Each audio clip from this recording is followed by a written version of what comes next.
Hi hello అండి, అందరికీ నమస్తే. ఇవాళ సండే కదండి, అసలు ఒక్క క్షణం కూడా తీరిక అనేది ఉండదు. సో నైట్ అయితే కరెంట్ లేదు కాబట్టి ఇంక నేను గిన్నెలు అయితే క్లీన్ చేసుకోలేదు, మార్నింగ్ చేసుకుంటున్నాను. నాకు నైట్లో ఎప్పటికప్పుడు క్లీన్ చేసుకుని అలవాటు అండి. కాకపోతే ఇంక నైట్ వర్షం పడడం వల్ల ఇంట్లో కరెంటే లేకపోయింది. సో అందుకనేసి అలానే పడుకునేసాము.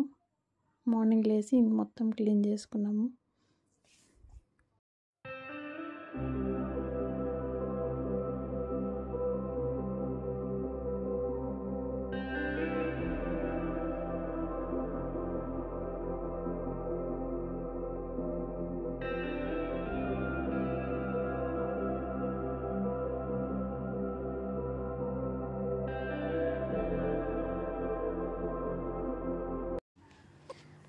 నా ఫ్రెండ్స్ ఇక్కడ కొంతమంది అడిగారనమాట, ఆన్లైన్లో స్టవ్ కొన్నావు కదా, బాగా వర్క్ అవుతుందా, బాగా వచ్చిందా ఫినిషింగ్ అనేసి.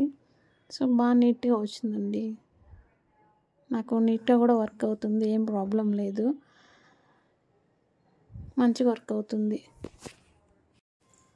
మామూలుగా ఈ వర్క్ అయితే నేను నైట్ పడుకునే ముందు చేసిన తర్వాతే పడుకుంటాను. మనం ఎర్లీ మార్నింగ్ పొద్దున్నే ఈ పని చేసామనుకోండి, మనకు మిగతా పనులకి లేట్ అవుతుంది అనమాట.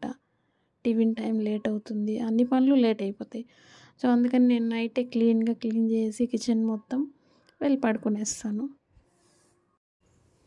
ఇక్కడితో నా స్టవ్ క్లీన్ అయితే అయిపోతుంది. ఒక క్షణం ఆలస్యం చేశాను నైట్. సో పొద్దున్నే మనకి హాఫ్ అన్ అవర్ వెనకబడతాం వర్క్లో. సో అందుకే నేను రాత్రిపూటే నీట్గా క్లీన్ చేసి అయితే పడుకుంటాను.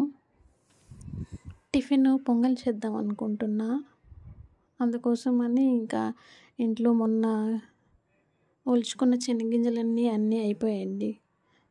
నాకు వీటితో ఎక్కువ వర్క్ ఉంటుందన్నమాట. ఒక వారానికి 1 కిలో పైన అయిపోతాయి గింజలు ఇంట్లో. అన్ని టిఫిన్స్కి చట్నీ ఎక్కువ వాడతాం కాబట్టి మాకు శనగగింజలు ఎక్కువ ఖర్చు వస్తాయి. సో ఈరోజు అయిపోయాయి. సో ఈరోజు కోసమని కొన్ని క్లీన్ చేసుకుంటున్నా. ఇంకెక్కువ చేయడానికి కూడా ఈరోజు అంత టైం లేదు. సో ఓన్లీ పొంగల్కి మాత్రమే నేను ఒలుచుకుంటున్నాను. ఇలా అప్పటికప్పుడు ఒలుచుకున్న శనగగింజలతో చట్నీ చేస్తే చాలా టేస్ట్ బాగుంటుంది. ఈ పల్లి చట్నీలోకి కొద్దిగా తెల్ల నువ్వులు వేయాలి. తెల్ల నువ్వులు వేసుకొని దోరగా వేయించుకోవాలి, సిమ్లోనే వేయించుకోవాలి. వేయించుకున్న తర్వాత చల్లగా ఆరిన తర్వాతనే మనం మిక్సీ వేసుకోవాలి. చాలా టేస్ట్ బాగుంటుంది. సో నేను చూపించిన విధంగా చట్నీ అయితే చేసుకోండి, చాలా బాగుంటుంది పొంగల్లోకి. పల్లి చట్నీ, పల్లీలతో పాటు తెల్ల నువ్వులు మీరు ఎంతమంది వాడతారనేది నాకైతే చెప్పండి. సో నేను తెల్ల నువ్వులు లేకుండా నేను చట్నీ అయితే చేయను. తర్వాత ముందుగానే నానబెట్టుకున్న కొత్తిమీర, చింతపండుని అందులోనే వేసి గ్రైండ్ చేసుకోవాలి. చాలా టేస్ట్గా ఉంటుంది, ఒకసారి ట్రై చేయండి మీరు కూడా.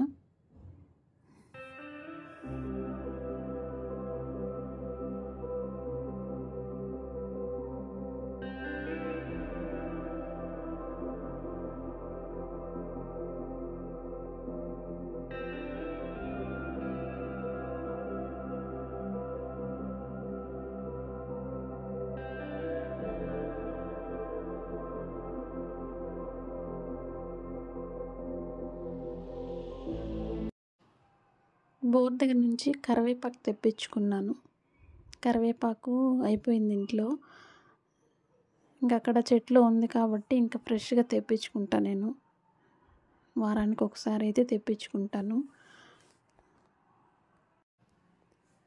నేను పొంగల్ కాస్త డిఫరెంట్గా చేస్తానండి. మీరు ఎలా చేస్తారన్నది నాకు కామెంట్ చేయండి.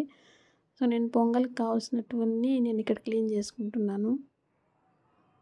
సో పిల్లలకైతే ఇద్దరికి కొంచెం పొడిగా ఉండాలి, ఇంకా నాన్నకైతే మెత్తగా ఉండాలి. పెసరపప్పు బియ్యం క్వాంటిటీ కంటే 2 గ్లాసులు ఎక్కువ తీసుకుంటా. మాకు పొంగల్లో పెసరపప్పు ఎక్కువ కనిపించాలి, అందుకని 1 గ్లాస్ ఎక్కువే తీసుకుంటాను పెసరపప్పు. సో కొద్దిగా నెయ్యి వేసుకుంటూ నేను దోరగా ముందే వేయించుకుంటాను పెసరపప్పుని. సో కొంతమంది అయితే బియ్యంతో పాటు వేస్తుంటారు. సో నేనైతే ముందే వేపుకున్న తర్వాత నేను బియ్యంలో వేసుకుంటాను. ఇలా దోరగా వేయించుకొని పక్కన పెట్టుకున్న తర్వాత నేను ఈ గ్లాస్తో 1 గ్లాసు రైస్ తీసుకున్నాను. మాకు నలుగురికి సరిపోతుంది.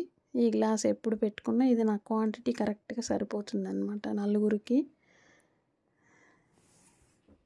ఇప్పుడు కుక్కర్ పెట్టుకొని స్టవ్ మీద 1 స్పూన్ అయితే నెయ్యి వేసుకున్నాను.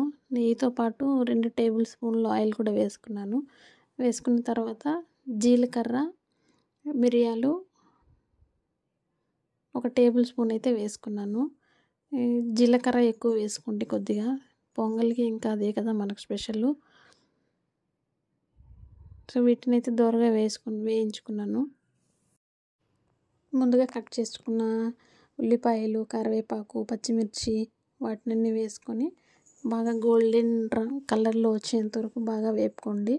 వేపుకున్న తర్వాత ఆ టొమాటో ముక్కలు ఉన్నాయి కదండి, కావాలి అనుకున్న వాళ్ళు వేసుకోండి, లేకపోతే స్కిప్ చేసేయండి.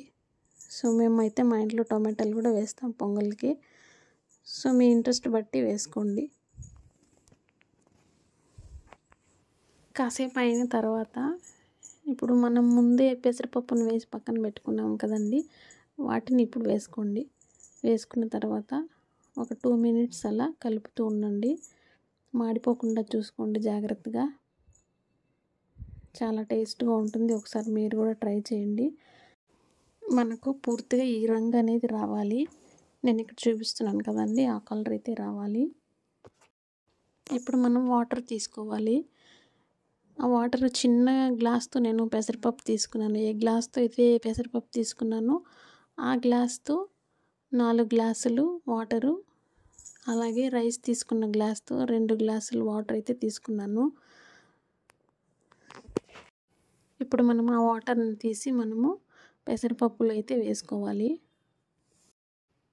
ఇప్పుడు సాల్ట్ చెక్ చేసుకొని మీకు ఎంత కావాలని అంత వేసుకొని కొత్తిమీర వేసుకోండి. కొత్తిమీర కావాలంటే వేసుకోండి, మీకు అవసరం లేకపోతే వద్దనుకోండి. ఇలా ఈ విధంగా బాగా తేలుతున్నప్పుడు మనం ముందుగానే నానబెట్టుకున్న బియ్యాన్ని ఇందులో వేసుకోవాలి. ఆ తర్వాత 1 విజిలే పెట్టుకోవాలి, గుర్తుపెట్టుకోండి. లేకపోతే చాలా మెత్తగా అయిపోతుంది, టేస్ట్ కూడా వేరే మారిపోతుంది అన్నమాట. ఇప్పుడు ఒకసారి మీకు సాల్ట్ సరిపోకపోతే ఇంకొకసారి చెక్ చేసి వేసుకోండి. ఇంకా మీ ఇంట్లో నెయ్యి బాగా తినేవాళ్ళు ఉంటే 1 స్పూన్ నెయ్యి అయితే యాడ్ చేసుకోండి. సో మా ఇంట్లో అయితే మా పిల్లలు ఒకరు తింటారు, ఒకరు తినరు. సో వాళ్ళకి తెలియకుండా అయితే నేను 1 స్పూన్ అయితే నేను యాడ్ చేస్తాను. వేసినట్టు కూడా వాళ్ళకి చెప్పను. నేను 1 విజిల్ మాత్రమే పెట్టుకున్నాను.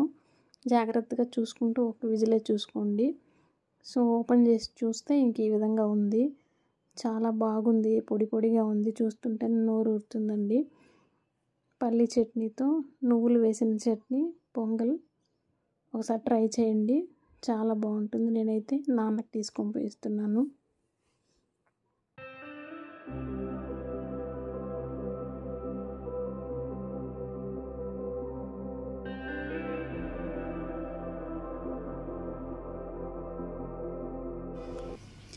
మా అబ్బాయి పుస్తకాల పురుగు, వాడికి బుక్కులు చదవాలంటే ఇష్టము. భగవద్గీత కూడా చదువుతూ ఉన్నాడు ఈ మధ్య. సో అందులో తెలియని పదాలను డిక్షనరీలో చూసి తెలుసుకుంటాడు, అలాగే డ్రాయింగ్ కూడా వేస్తాడు. సో వాడున్న ప్లేస్లో అయితే ఇలా చెత్త చెత్తగా పెట్టుకుంటాడు. ఏమ్రా అంటే ఇలా ఉంటేనే ఇంట్రెస్ట్ ఉంటుందంట చదవాలంటే. ఎప్పుడు పుస్తకాలు నీట్గా ఉండకూడదు, అక్కడక్కడ ఉంటే ఏది కావాలంటే అది తీసుకొని చదవచ్చు, అప్పుడే ఇంట్రెస్ట్ ఉంటుంది అని అంటాడు.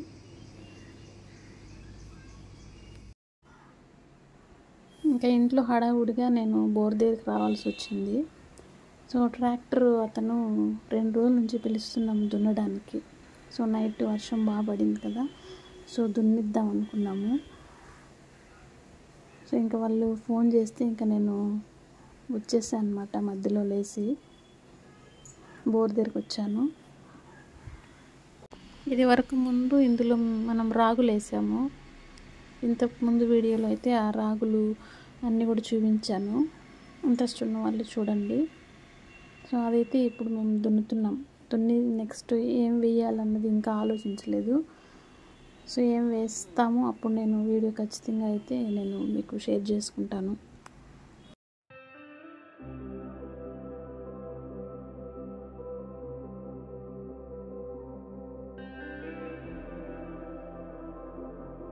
సో ఇంటికి వచ్చేసరికి ఇంకా నాకు లేట్ అయింది. మా అబ్బాయి చదువుకుంటున్నాడు. నేను వానికి మార్నింగ్ చెప్పి పాయసం చేసి పెడతాను ఈరోజు అనేసి. సో నేనైతే ఫాస్ట్గా చూపించేస్తాను. థ్యాంక్ యూ ఫర్ వాచింగ్ అండి. నా నెక్స్ట్ వీడియోలో అయితే మళ్ళీ కలుసుకుందాము. మిమ్మల్ని ఇబ్బంది పెట్టింటే క్షమించండి. అలాగే నచ్చితే లైక్ చేయండి.